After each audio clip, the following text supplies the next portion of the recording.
You are watching the Poor Boys Horology podcast, the podcast for watch enthusiasts on a budget. Your host for today's podcast is Dr. Ed DeVries, an amateur horologist whose personal collection includes Timex, Rolex, and everything in between. If you are interested in dive watches, dress watches, designer watches, military watches, automatic watches, hand-winding watches, quartz watches, or pocket watches, the Poor Boys Horology podcast is about to become your favorite podcast. So click like and subscribe. Then sit back, relax, and enjoy today's episode of the Poor Boys Horology podcast. Welcome to the March 2020 episode of the Poor Boys Horology podcast. This is going to be the last of the podcast that I'm going to record here in Florida. Maybe you're looking behind me and you say, wow, it's pretty barren back there.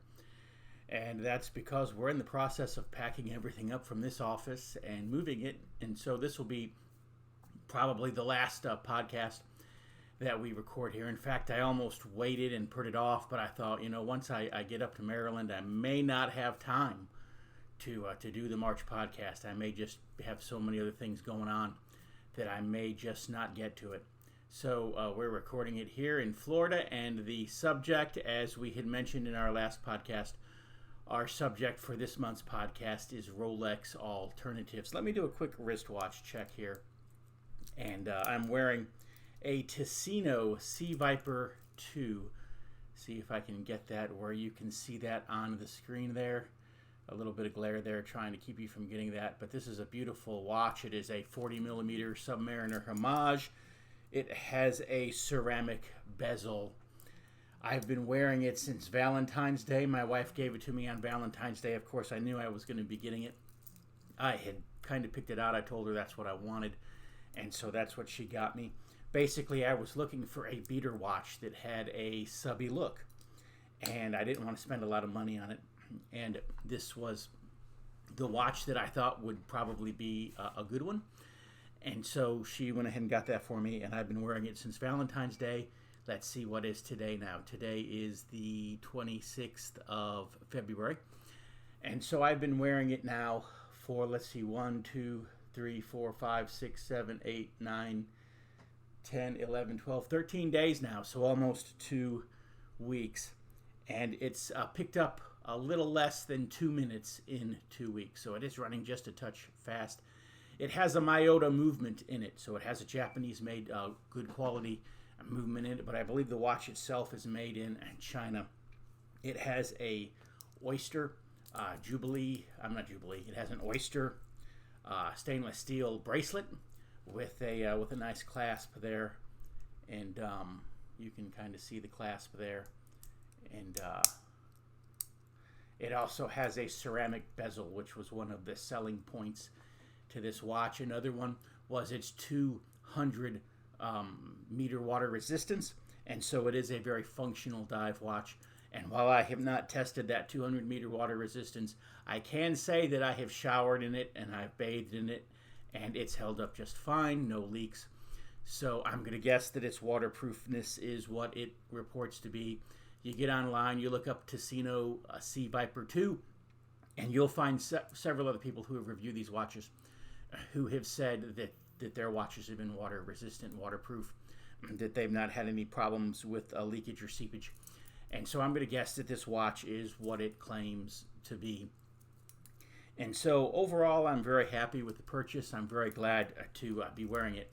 And it's probably going to become my kind of everyday beater watch. Let me say this, that people have given me some great compliments on it. I don't know how many people, especially I've been spending a lot of time lately in the Villages, Florida, and a lot of people in the Villages, wear the real Rolexes. They wear the real things. And I don't know how many people have given this watch a second and a third look thinking that I was wearing a subby. I think one of the reasons why maybe is because it's the right dimension for the subby. It is a 40 millimeter watch. Whereas a lot of your Rolex alternatives, a lot of your fakes, and a lot of your off-brand homage watches will be 42 millimeters, 44 millimeters. This is the 40 millimeter watch. And so it's the right size on my wrist. In fact, I've gotten so used to wearing 42 millimeter watches that having a 40 millimeter watch on my wrist for the first few days seemed a little small. But I have adjusted to it. And so that's going to be our first watch today that we're going to talk about as far as Rolex alternatives. It's a homage watch. It's not a fake. It looks like a Rolex, a Submariner. In fact, in this case, this looks like the no-date subby, the classic no-date Submariner. Those of you who know me know that I'm not a fan of date complications. I want to watch to just tell time. The fewer complications, the better, and I find the date complication to be a pain in the derriere, and the date complication an even bigger pain in the derriere because I have to set it, I have to keep up with it, and as my eyesight gets worse as I get older, half the time I can't even read anyways. And so I'm worrying about setting a complication that I'm not even paying attention to that I can't even read. And so I'd rather just not have the complication. But this Ticino is the first of the Rolex alternatives. Let me say this. A lot of people, when they think of Rolex alternatives, in fact, I was watching a video not too long ago. I'm not going to tell you whose channel it was on, but it was on a channel that is done by an authorized dealer of several different watch brands, including Rolex. And he was talking about Rolex alternatives, and all of his alternatives would have cost you at least $2,500. Some of them would have cost you $5,000, $6,000, $7,000. You know, if you're going to spend that kind of money and you want a Rolex, just go out and buy a used Rolex.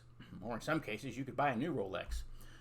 There are places where you could buy a brand new Rolex for say, about $8,500 or so. It just, depends on what you're looking for, what you want, where you're getting it at. But there are places in the Caribbean and other places. Anyways, I'm back. I stepped away from the recording there for just a second. Apparently my wife had gotten a telephone call from Discover Card, or someone pretending to be from Discover Card. It was probably one of those scam calls. You got to watch out for those things. I've been hearing about a lot of people who've been getting those lately. In fact, I got one from Citibank here the other day that just didn't pass the sniff test. And so I hung up on the lady, and I got an immediate call back from somebody else claiming to be from Citibank. And I hung up the phone on them as well, and I called Citibank. And I told them, who I was, and, I was calling their direct number, so I knew I was dealing with Citibank people.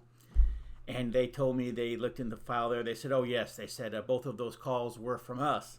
And we see here in the call log where someone had called you and you were about halfway through a conversation and you hung up. And then we see here where we tried to call you back and you hung up. They said that's okay. They said we would rather you hang up on somebody and call us directly and, communicate with us directly and know that you're communicating with us. And then, for you or any of our other customers to have, talked to somebody who, and then they end up being a fraudster. So, because I did apologize for, having hung up on their representative when I found out that it really was their representative, but they were totally okay with it. They were like, no, we would rather you hang up and call us directly. And so that's what I would suggest that you do if you get a call from somebody claiming to be PayPal, claiming to be eBay, claiming to be your bank, claiming to be a credit card company, claiming to be the gas company, claiming to be the Internal Revenue Service, whoever they're claiming to be. That would be my advice to you, is that you just hang up and call that person's direct phone number, or if you've got an account there, log on to the website with your username and password so that you're dealing directly with the company and not with a scammer. So anyways, we were talking about Rolex alternatives, and the Rolex alternatives that I was seeing on this other podcast, like I said, were thousands of dollars. The alternatives we're going to talk about on today's show are going to be hundreds of dollars, maybe even just dozens of dollars. Maybe not even dozens of dollars, because the Tivais watches, you can get those for under $20 a lot of times, even with the automatic movement and everything else. Now, you get what you pay for. And even though I've owned a few of the Tivais watches over the years, and I'm not overly critical of Tivais, I've enjoyed them. But the truth is that I would rather just pay a few extra dollars and have something like the Ticino Seamaster, or Sea Viper rather. Just a far better quality construction of watch. You know, the Tevai's watch, I know that if I made that an everyday watch, I would only have it for a couple of years, if that, and it would just grind, the gears inside it would just grind themselves to dust. Whereas this is a watch that I know I can wear for, you know, if I have this watch serviced in 5 years, I can get another 5 years out of it, and then I have it serviced. You know, and this is a watch that I know I can wear for 20 years if I wanted to, and even as a beater watch. And so, you know, again, you get what you pay for. But we're going to talk about Rolex alternatives in today's show. Open your web browser and type in www.barnesreview.org and discover the Barnes Review magazine. In the Barnes Review, you will read vignettes of man, from the prehistoric to the very recent, from forgotten races and civilizations to first-person accounts of World War II and the late Cold War. There is no more interesting magazine published today, nor a more significant and important subject than real history. So visit www.barnesreview.org and subscribe to the Barnes Review. You can subscribe to receive the Barnes Review magazine in its print form, or in convenient electronic delivery. Our host has been a subscriber to both formats for years. So visit www.barnesreview.org and subscribe to the Barnes Review. So Rolex alternatives. There's all kinds of models of Rolexes. Of course, there's the day-date watch, which for years was the iconic Rolex. I know that's more of a businessman's watch, more of a dress watch. And when I was younger, that was the Rolex that I aspired to, was the two-tone date just with the Jubilee bracelet and the coined edged bezel. But as I've gotten older, I've become more and more fascinated with the dive watches, particularly the Submariner. I know some people are really into GMTs.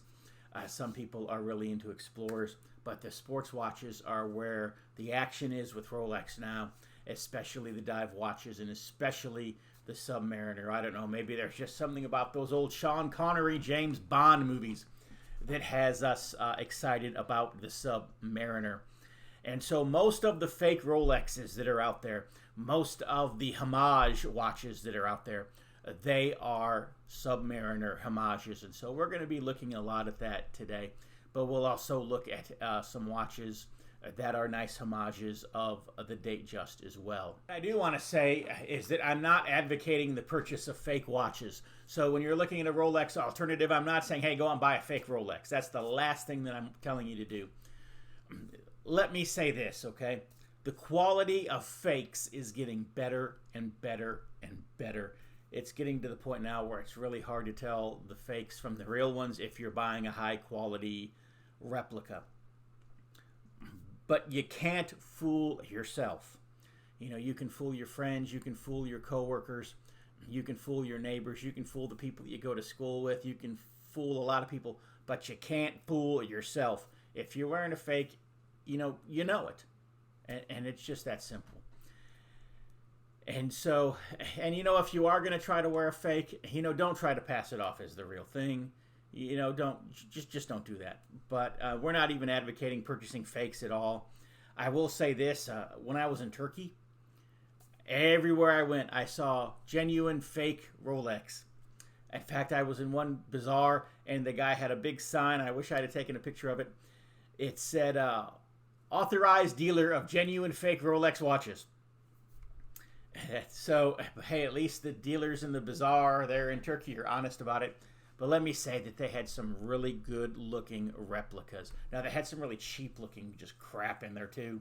But they had some really good-looking replicas in there. Some stuff that I had a hard time telling the difference. In fact, I was there with a friend of mine who was wearing a real Rolex. I mean, a Rolex that his wife... We're holding up the fake next to the genuine, and we cannot tell them apart. They were that good. I mean, I'm sure that if we put them on a scale and weighed them, I'm sure if we looked at the movements on the inside, we could have. But just to be on the outside and looking at these two watches, just to hold them in our hands, it's like, you know, which one was real and which one was fake? I told my friend, I said, keep your real one on your wrist. I said, because, you know, if you take it off your wrist, you know, we don't want to accidentally leave the real one here and you go home with the genuine fake Rolex from the authorized dealer of genuine fake Rolexes. But they're out there. But I'm not advocating. I'm not advocating fake Rolexes today. We are advocating purchasing genuine watches. Of course, these will be homage watches and so forth. But again, we're advocating purchasing legal, genuine, authentic watches, and not fakes. Extra, extra, read all about it. If you're like me, and I'll bet you are, you like to be on the cutting edge of honest news and accurate information. 26 times a year, the American Free Press newspaper can be delivered to your door, packed with the kind of uncensored news that I know you're going to appreciate. If you're ever dissatisfied with your subscription to the American Free Press, their guarantee is that you just drop them an email and they will gladly refund the unused portion of your subscription. So what are you waiting for? Visit www.americanfreepress.net. Once again, www.americanfreepress.net.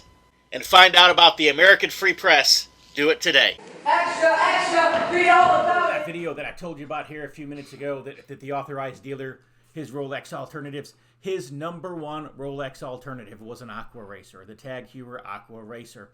And I've never really been a Tag fan. I don't know why. I mean, I've seen them as I've traveled around the Caribbean and in Europe and so forth. I've seen Tags, and not that they're not nice watches. It just wasn't my thing. But for whatever reason, the Aqua Racer caught my attention. And I ended up buying a homage to the Aqua Racer. It was a Pagani design homage. I got it at Christmas. And it was $60. And, it came from China. And the watch had a ceramic bezel. It had a face with the same detail as the Aqua Racer. It had the right shape. It had all the cuts. It had all the details. It was a beautiful, beautiful watch. And so we're looking at a Rolex alternative here. If you bought the Tag, you're looking at $2,500, $3,500. If you buy the Pagani, which looks exactly like the Tag, you're looking at $60 if you're willing to wait a couple of weeks for it to come in from China. And so this is going to be my first Rolex alternative as well. If you watched the previous video, you remember my talking about wearing this watch for several weeks. It stayed on my wrist. I just didn't take it off. I mean, I loved it. I don't know why. It wouldn't be a watch that you would think I would have fallen in love with, but it was. And so the Pagani design homage of the Tag Aqua Racer is probably going to be my number one choice for Rolex alternatives. My number two choice for Rolex alternatives, believe it or not, is the watch that is on my wrist. This Ticino here, Sea Viper 2. It's a beautiful watch. It has awesome lume. I can't believe when I look at this thing at night how great the lume is. I go to bed at 11 o'clock at night and I'm looking at my watch in the dark and I say, hey, the lume is great. But at 5 o'clock in the morning, I get up to go to the bathroom and I look at my watch and the lume is bright still at 5 o'clock in the morning. So it's got a great lume to it. It's waterproof. You can swim in it. You can shower in it. I wouldn't suggest doing that with the Pagani Aqua Racer that we talked about a moment ago.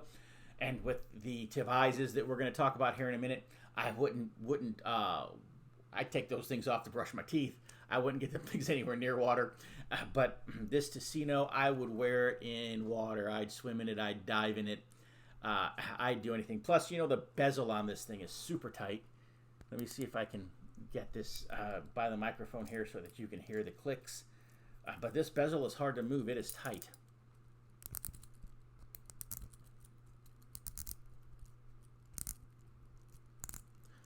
Maybe you can tell by the clicks that we're dealing with a tight bezel, but it is very, very tight.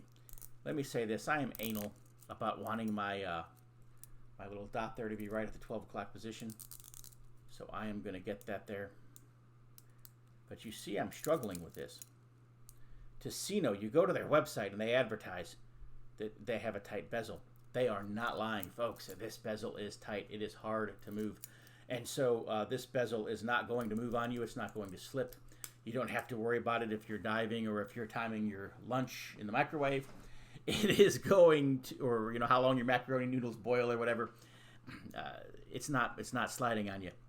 Whereas a lot of other watches will slide on you. But this would be my number 2 choice for Rolex alternatives, just because I know a lot of you are on a budget. A lot of you want to have a nice looking watch and you don't want to spend a lot of money on it. I would go ahead and say get the Tivais Submariner. Now, it's a big watch. It's like a 40, I believe it's a 42. It might even be a 44 millimeter watch, so it looks really big on the wrist. But especially if you get the green one, you get the Tivais Hulk. It looks really good being that big, and I think you'll really like it. And you can get it for under $20, $22 maybe, if you want to pay for the express shipping from China. And so you'll want to consider that as well for being one of your Rolex alternatives.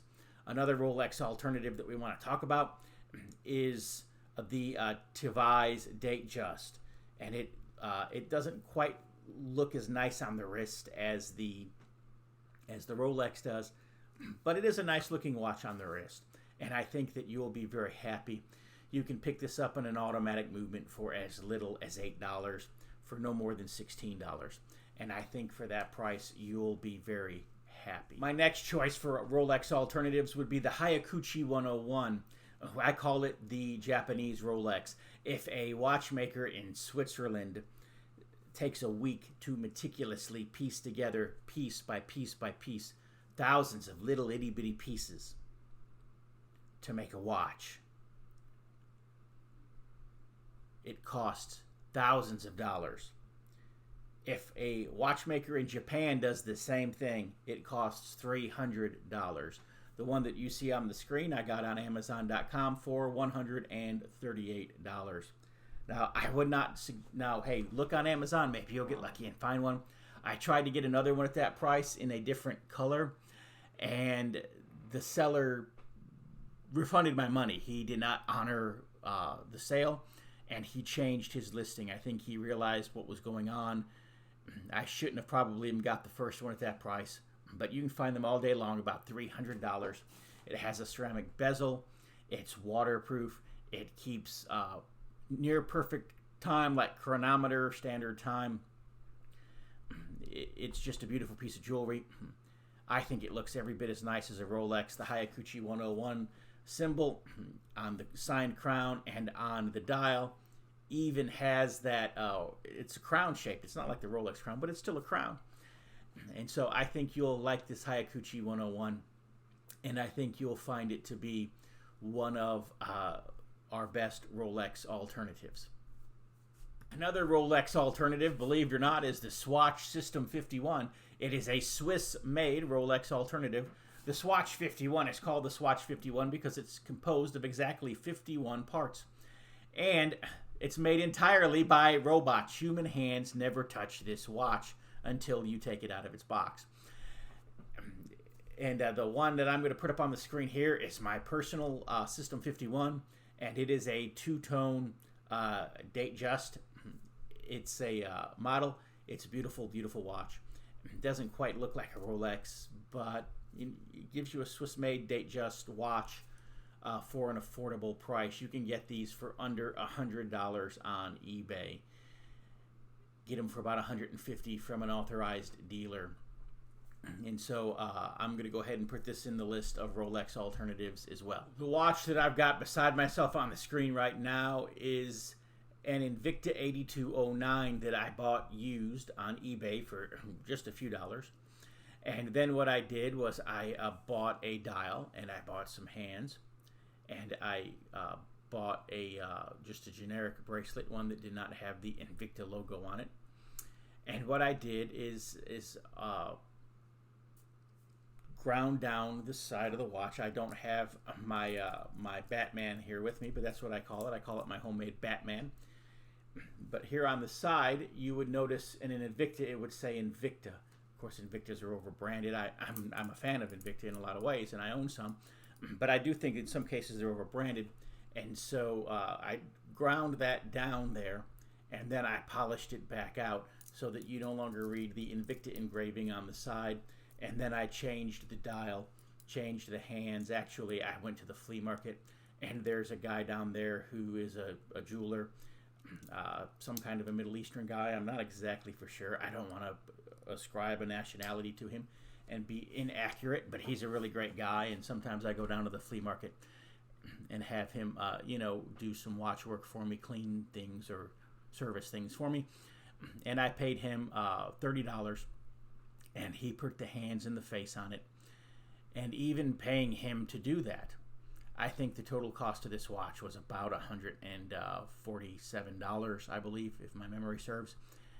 And so now I have my own. I've replaced the bezel here with the black and blue bezel. I've put the blue face on it. I've put the hands on it. And so it's the homemade Batman, of course. The Batman watch, the Batman Rolex, being one of the iconic Rolex models. And so I kind of made my own homage to it. I made my own knockoff of it. Of course, you'll see my dial here. It's plain, it's generic, there's no logo on it. So it's not like I went out and bought a fake Rolex dial and, I'm trying to, pass this thing off as a Rolex. I'm not. This watch still has the signed Invicta logo on the crown. And you look on the back, of course, obviously I'm wearing an Invicta with its signature NH35 Seiko movement.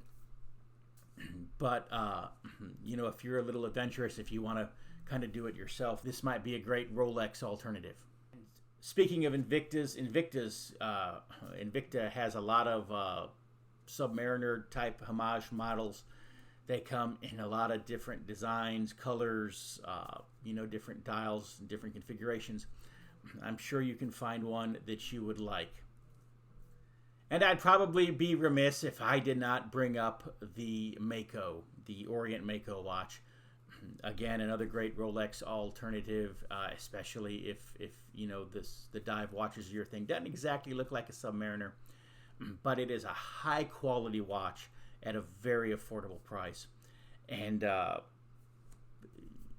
again, it's just one of those great watches. Sail on a 2-night Bahamas Paradise cruise from just $149. Cruise and Bahamas resort stay options also available at amazing prices. Call 800-814-7100. That's 800-814-7100. And so that's our podcast for this March 2020. And I picked every watch as a Rolex alternative because it's a watch that I believe that you would enjoy owning and wearing every bit as much as you would enjoy owning and wearing a Rolex. And I can say this, owning some Rolex watches and also owning each of the watches that I have selected for today's broadcast, I can say that in one way or another, I enjoy all of the watches that I've selected today. And I know that you will enjoy wearing them and owning them also. If you're enjoying this podcast, and I would like to ask that you click like and subscribe on YouTube. Of course, the more subscribers we have, the higher we'll go in the search listings there. It'll help to promote the channel on YouTube. It'll also help us to stay in touch with you, because every time I put up a new podcast, YouTube will send you a notice as one of our subscribers, so you'll be able to tune in and watch it. So please click like and subscribe. Also, if you would like to be an advertiser here on the Poor Boy Horology podcast, send me an email, poorboyhorologypodcast@aol.com. In fact, let me just check that there to make sure that that is the correct email address. And yes, it is. It is poorboyshorologypodcast@aol.com. And I am going to put that up on the screen so that you can send me an email and say, hey, Dr. Ed, I'd love to advertise on your horology podcast. Right now, we are just charging $10 to stick your advertisement into a podcast. Eventually, as these sit there longer and longer and longer, they're going to get thousands of hits, tens of thousands of hits. Horology watch podcasts are very popular on YouTube. And so you'll see that you're getting more and more hits. Your advertisement will get more and more exposure. And so you're not just getting a month's worth of exposure. Potentially you could be getting years of exposure.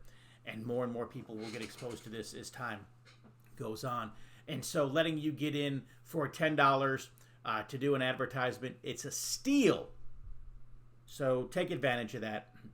Anyways, I look forward to seeing you again next month, I guess it'll be April, for the next Poor Boys Horology podcast. I have no idea what we're going to talk about, but I promise you we will talk about something. So until then, God bless.